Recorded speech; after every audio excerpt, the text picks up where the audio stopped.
Battle of Ludford Bridge, How Silence Won a War. What if I told you there was a battle so legendary that no one actually fought in it? How did the mighty Duke of York, with royal blood pulsing through his veins, end up ghosting his own army in the dead of night? Why did thousands of soldiers wake up ready to fight, only to discover their leaders had vanished like medieval magicians? What power did Queen Margaret wield that turned a standoff into a psychological masterpiece of revenge and retribution?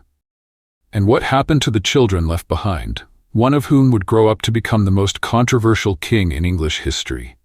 This is not just a battle tale. It's a whirlwind of ambition, betrayal, family drama, and silent warfare where reputations were shredded more than armor. From glorious marches to strategic retreats, from sacked wine cellars to royal babysitting scandals, this story has it all.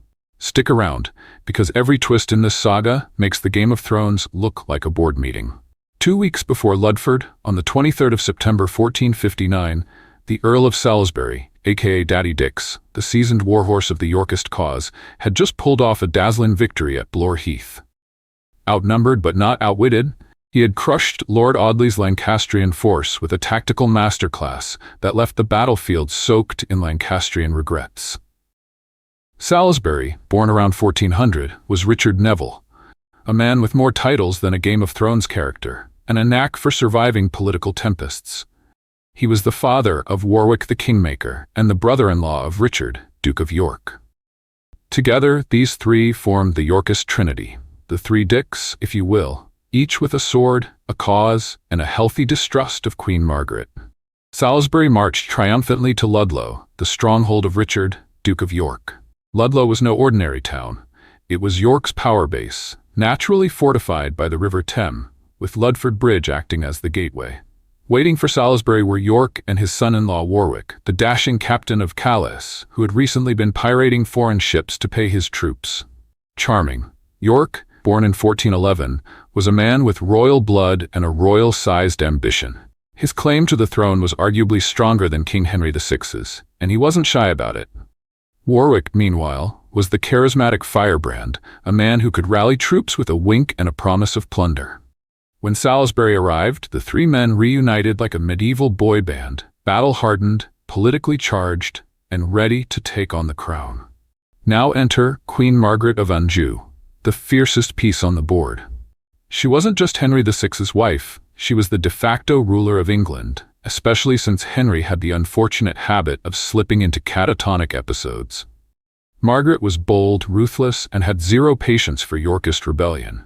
She rallied 3 Lancastrian armies, including one led by the king himself, and began closing in on Ludlow. Her strategy was brilliant. Squeeze the Yorkists from all sides and force a confrontation they couldn't win. Realizing they were outnumbered, the Yorkists tried a bit of medieval hopscotch. First, they headed southeast to Worcester, then south to Tewkesbury, before deciding that their best bet was to return northwest to Ludlow. It was a strategic retreat, but it smelled suspiciously like panic. By 12 October 1459, both sides had arrived at Ludford Bridge. The Yorkists dug in outside the town, facing their cannons toward the enemy. It was a tense standoff. King Henry's army was one of the largest ever assembled during the Wars of the Roses, perhaps 15,000 strong, dwarfing the Yorkist force of around 8,000.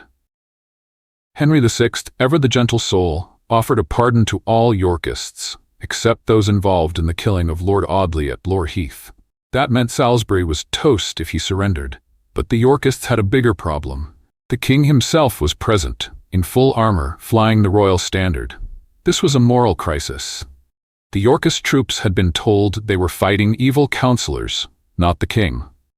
Now they were being asked to fire on their monarch. Many refused. Then came the betrayal. Andrew Trollope, a seasoned captain from Warwick's Calais contingent, defected to the Lancastrians in the dead of night, taking 600 men with him. The Yorkist cause crumbled. The Yorkist camp is tense. Cannon are primed, banners flutter, and the scent of impending doom wafts through the air like overcooked mutton. The Lancastrians, led by King Henry VI and Queen Margaret, are closing in. The Yorkist leaders, Richard, Duke of York, his son Edmund, the Earl of Salisbury, the Earl of Warwick, and young Edward of March, future Edward IV, are staring down a royal army twice their size. And then, poof, they vanish. Under cover of darkness, with the royal standard looming across the River Thames, the Yorkist bigwigs pulled off a masterclass in ghosting. They didn't just retreat, they Houdini'd. No farewell speech, no rallying cry, not even a burb. Richard and Edmund slipped westward into Wales and then sailed to Ireland, where York had allies and a comfy political cushion. Meanwhile, Salisbury, Warwick, and Edward headed south to Devon, commandeered a boat, and made a salty dash across the channel to Calais, where Warwick was still technically captain of the fortress too. York, Salisbury, and Warwick abandoned their troops and fled under cover of darkness. York headed to Ireland, Salisbury and Warwick to Calais, and Ludlow was left to the mercy of the Lancastrians. The next morning, the Yorkist troops knelt before the king and were pardoned. But Ludlow itself was plundered, its wine cellars emptied, and its citizens terrorized. York had left behind not just his army, but his wife Cecily Neville and his children, including young Richard and George, future kings in waiting. Why the split? Ireland was Yold's stomping ground, a place where he could regroup without immediate threat. Calais, on the other hand, was Warwick's stronghold, and from there he could plot, pirate, and prepare for round two. It was a strategic scattering, like chess pieces repositioning after a failed gambit. Now imagine you're one of their troops. You wake up groggy, armor half-buckled, expecting orders. Instead, you find your commanders have pulled a midnight flit. The cannon are still warm, the banners still flying, but the generals? Gone. It's like showing up for a concert and realizing the band left during soundcheck. The betrayal must have stung. But also, let's be honest, some probably joined the Lancastrians just to avoid the paperwork. With the Yorkist leaders gone, the Lancastrians waltzed into Ludlow like they'd booked it for a weekend getaway. Queen Margaret, never one to miss a dramatic flourish, let her troops sack the town. Wine was looted, homes were pillaged, and Ludlow's market square became a cautionary tale. It wasn't just revenge, it was a message. Support York, and this is what happens. In the chaos, Richard's wife Cecily Neville and their two youngest sons, George and Richard, yes, that Richard, future Rich III, were left standing in the marketplace like forgotten luggage. The Lancastrians scooped them up and handed them over to Anne, Duchess of Buckingham, Cecily's own sister and a loyal Lancastrian. It was a political move wrapped in family drama. Now picture those abandoned Yorkist troops, waking up groggy, mentally drained, and wondering if they're about to face their fate alone. Let's be honest, some days we wake up feeling exactly like that, foggy, sluggish, and staring down life's marching army. That's why we recommend NeuroBoost Plus, your daily mental reinforcement that works like armor for the mind. It's packed with clinically supported ingredients that help improve memory, sharpen focus, and support brain health, especially for those of us who've earned a few gray hairs of wisdom. It works naturally by enhancing blood flow to the brain and feeding your cognitive engines with nutrients like ginkgo biloba, bacopa monnieri, and B vitamins. Whether you're strategizing your next move, like the Earl of Warwick, or just trying to keep your calendar straight, this is your brain's battlefield ally. You'll find the link to NeuroBoost Plus in the bio below. And full transparency, we earn a small commission for every purchase made through our Amazon link, which helps us keep creating epic content like this. So if you've ever felt like those bewildered Yorkist soldiers, get your command center back in shape. NeuroBoost Plus, it's your tactical advantage. After the Yorkist leaders pulled their midnight disappearing act at Ludford Bridge, leaving their troops, their town, and even their own families behind like a bad Airbnb checkout, Queen Margaret of Anjou found herself with a peculiar prize. Cecily Neville, Duchess of York, and her two youngest sons, George and Richard, yes, that Richard, future Richard III, standing awkwardly in Ludlow's marketplace like they'd missed the last carriage to safety. Now Margaret was many things, fierce, strategic, and not above a little theatrical vengeance, but she wasn't reckless. Executing children? That would have turned public opinion faster than a jousting lance. Instead, she opted for a move that was equal parts clever and cold. Custody, not cruelty. Margaret's message was clear. We won't harm them, because harming noble children would be political suicide. But we'll make sure they're not inspiring any rebellions either, because these kids were walking Yorkist billboards. cute, noble, and dangerously symbolic.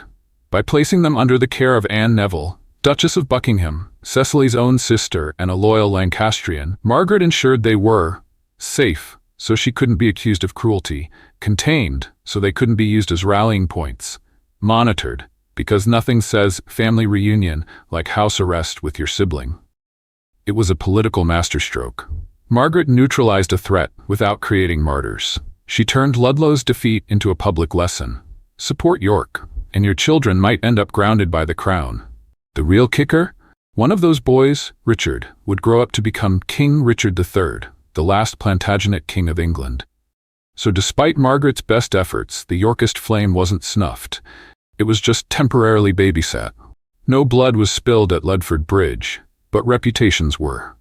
The Yorkists had fled, the Lancastrians had triumphed, and Queen Margaret had made her point with theatrical flair.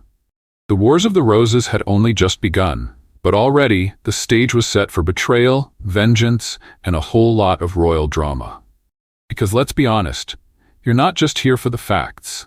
You're here for the scandalous, the spectacular, and the seriously intriguing. Now go ahead, hit that button before Queen Margaret sends her army after your Wi-Fi signal. If you're loving this tale of ghosted armies, royal babysitting scandals, and a queen with a flair for strategic sass, don't let this be your last royal rendezvous with us. Be sure to subscribe to our channel so you don't miss any epic twists and betrayals. Click the notification bell so you're the first to know when we drop another mind-blowing episode. Follow us for more hilarious, dramatic, and historically rich stories that bring the past to life like never before.